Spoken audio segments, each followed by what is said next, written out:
Hey guys, here is your food for the week. Thanks for giving me the recommendation for Crix. She is staying there tonight. Hopefully she'll be good to go tomorrow. But yeah, what an ordeal. Just grateful though. Grateful that I was home for it. But anyway, here's your food. Let's see. Okay, so for breakfast, I made some of these veggie egg muffins, and they have broccoli, bell pepper, onion. Is that it? Broccoli, bell pepper, onion? I think so. There's like a slight sprinkle of cheddar cheese because I got some. So I opened it and I just sprinkled a little bit in each one. But yeah, I think there's a little more than a dozen because I did like 1.5 batch. So that's that.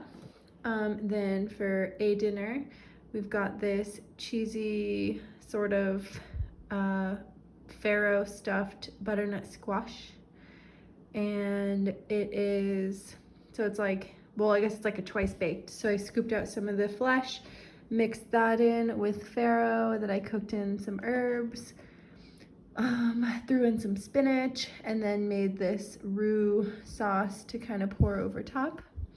And there's actually a little bit more of that, so I will probably send that along as well in case you want to put some on top for reheating. But yeah, then we've got japchae, which is this Korean glass noodle dish I know I've made before. But it has onion, carrot, bell pepper, mushroom, spinach, and these chewy sweet potato noodles. And the sauce is just kind of like an Asian, you know, salty sweet, and some green onions on top. It's like one of my favorite foods ever, probably. So hopefully you enjoy that. Then we've got some lentil, walnut, bean chili, and there are 3 containers of it, just the usual recipe, although this time I got to use fresh corn because I found it, which was cool. Obviously it's not local, but you know. Then I just grabbed you guys some russet potatoes and some cheese if you want to do some cheese fries with that. And then lastly, I have not made these in a while, I don't think, but pot stickers with cabbage and mushroom and garlic and ginger and carrot, and yeah.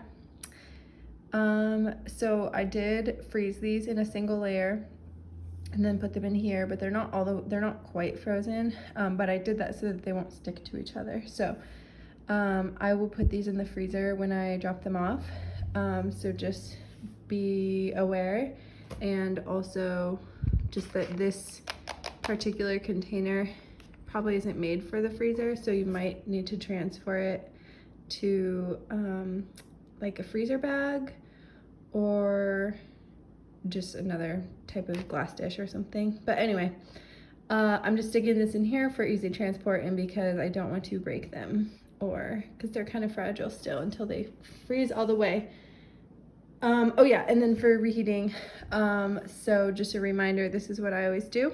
I just take a hot saute pan with a little bit of oil and then add the wontons, and so they kind of like coat in the oil and then they start to get kind of crispy and maybe even golden brown.